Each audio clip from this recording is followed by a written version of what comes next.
sur ma nouvelle chaîne YouTube. Aujourd'hui je vous propose de parler dressage et surtout de comment gagner des points sur vos reprises de dressage. Cette vidéo va se dérouler en 2 points. Une première partie sur le déroulé de votre reprise. Comment faire pour gagner des points pendant que vous déroulez votre reprise.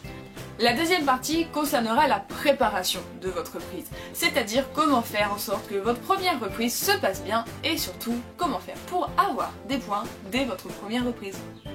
Le premier point va concerner le début de votre reprise, l'entrée. Elle est hyper importante, c'est peut-être le moment à soigner le plus. Le début de votre reprise, c'est le moment où le juge il va se dire ah ouais, eh ben on va se faire chier.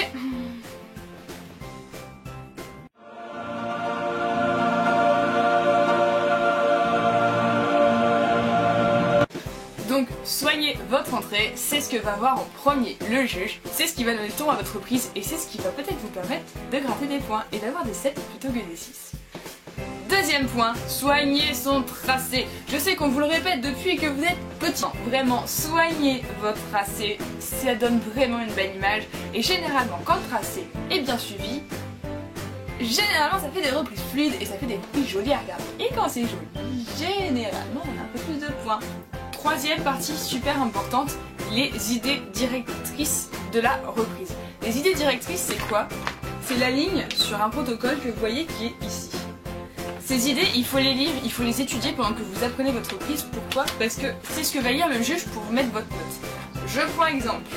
Oh bah tiens, C, piste à main gauche, MB, épaule en dedans à droite. Idée directrice, l'attitude, le passage des coins. Voilà, donc ça veut dire que le juge, quand il va mettre sa note, le premier truc qu'il va regarder, c'est le passage du coin et l'attitude. Je dis ça, je dis rien. Quatrième point. Quatrième point, apprenez votre reprise. Si vous n'avez pas le temps de l'apprendre ou si vous avez un doute et si vous n'êtes pas confiant et que ça vous stresse, demandez qu'on vous la dicte. C'est autorisé et vous ne perdez pas de points. Donc n'hésitez pas à demander à ce qu'on vous la dicte, vous ne perdrez pas de points et ça vous évitera de faire une erreur de parcours qui malheureusement en dressage coûte assez cher. Cinquième partie, sourire. Souriez parce que quand le juge vous regarde, encore une fois, ça donne une impression de vous. Si vous êtes là sur votre cheval, que vous souriez, on a l'impression que vous prenez plaisir, que vous êtes content d'être là. Et du coup le juge il est content parce que lui il n'est pas payé, du coup il est content de voir quelqu'un qui est content. Parce que s'il voit quelqu'un qui fait la gueule sur son cheval, vous imaginez au bout de la journée quand il a vu 60 cavaliers qui ont fait 60 reprises qui durent environ entre 3 et 6 minutes avec des cavaliers qui tirent des pétons. Ah bah le mec à la fin de la journée il déprime, franchement il devient dépressif, je vous le dis. Bref, sur sa reprise, on sourit, on prend du plaisir, on s'éclate et on y va à fond. Sixième partie, ne pas paniquer en cas de faute pendant votre reprise. On en connaît beaucoup qui quand ils font une erreur, se mettent dans tous leurs états, ils paniquent, c'est la fin du monde et le reste de la reprise est une catastrophe. Alors que finalement, une erreur, et ben parfois ça coûte pas si cher. On prend cet allongement au trot, le cheval part au galop. Repassez au trot, finissez votre allongement. Ça montre que vous êtes rigoureux et ça montre que vous vous concentrez. C'est pas grave. Et en plus, le fait de repasser au trot et de repartir au trot allongé, si c'est propre, ça vous permettra d'avoir plus un 4 qu'un 3, voire un 2, voire moins si c'est vraiment une catastrophe. Et je vous propose maintenant de passer à la deuxième partie de cette vidéo qui concerne la préparation de votre reprise. Là, on s'adresse plus aux cavaliers qui veulent s'y mettre, qui se sont dit cette année je vais en dressage, cette année j'y vais, je progresse, je vais affronter le regard des juges. Premier point de la préparation à la reprise, choisir sa reprise. Prendre une reprise où vous avez le niveau. Je sais bien que parfois quand les gens regardent les reprises, ils ont l'impression que la reprise est simple, parce qu'ils savent faire les mouvements. Mais je prends l'exemple du CSO, que tout cavalier va se reconnaître, c'est pas parce que vous sautez 120 à la maison que vous vous inscrivez en 120 en concours. Commencez par les petits niveaux. Au pire, si c'est trop facile, vous serez premier, vous serez content, tout le monde sera content et ça fera un beau palmarès sur la FFE. Deuxième point pour préparer votre reprise, c'est choisir son concours. Choisir le lieu de son concours. C'est super important, ne négligez pas la qualité des pistes. Ne négligez pas tout simplement la qualité des sols, où a lieu le concours, l'environnement, l'organisation, s'il y a de la place, si c'est facile à accéder en van, en camion, Ne négligez pas ces choses-là. Troisième point, de préparer son concours. Je sais que c'est chiant, je sais que c'est pas intéressant, mais lisez le règlement. C'est dommage de perdre des points sur des choses que vous êtes censé savoir. C'est dommage de perdre des points parce que vous n'avez pas pris le temps de le lire. Ça va vous prendre une soirée.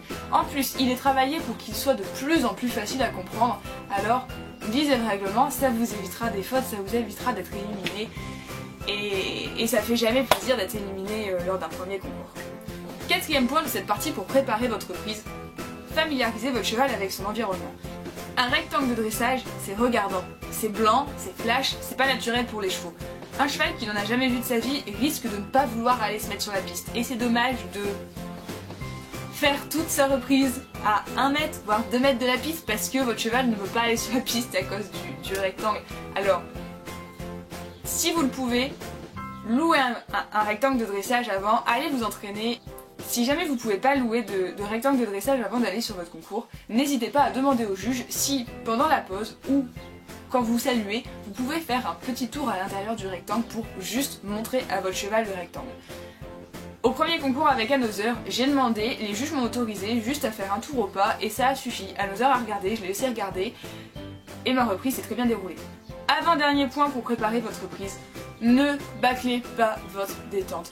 En dressage, vous allez avoir l'heure pile poil de votre passage sur le rectangle. Ça veut dire qu'il vous suffit de vous armer d'une petite montre et de préparer votre détente correctement. Faites la même détente qu'à la maison. Le but de votre détente, c'est d'avoir un cheval frais, disponible, concentré, à l'écoute, enfin bref, toutes les qualités qu'on veut d'un cheval de dressage. Un conseil que je peux donner si jamais vous avez un cheval stressé qui a besoin de se familiariser un petit peu plus avec son environnement, c'est de faire 2 détentes. Il n'est pas rare de voir des gens arriver par exemple le matin ou 3-4 heures avant, venir sur le lieu de concours, détendre sur le lieu de détente, une petite détente, 10-20 minutes pas plus, rentrer le cheval et après repartir sur la détente pour préparer sa reprise. Ça permet d'avoir un cheval qui a déjà vu l'environnement, qui s'est acclimaté au lieu du concours, qui est moins sur l'œil, moins sur les nerfs, plus détendu. Bref, ça peut vraiment vous aider si vous avez un cheval assez stressé, assez émotif. C'est quelque chose que vous pouvez faire. N'oubliez jamais par contre si vous faites ça de demander l'autorisation à l'organisateur avant. Certains lieux de concours ne peuvent pas le permettre par manque de place, d'autres vous diront qu'il n'y a pas de problème. Dernier point super important, le protocole. C'est quelque chose qui m'énerve. On a des gens qui sont là, qui vous jugent et qui prennent le temps de vous mettre des appréciations. Allez chercher vos protocoles, travaillez-les, c'est super important. Si quelqu'un a pu vous filmer, prenez votre vidéo et analysez votre vidéo avec le protocole des juges. Et voilà, cette vidéo est terminée, j'espère qu'elle vous aura plu, qu'elle vous aura aidé. N'hésitez pas à me donner votre avis en commentaire, n'hésitez pas à venir discuter avec moi sur les réseaux, Facebook, Instagram, je vous mets les liens après. Et je vous dis à bientôt!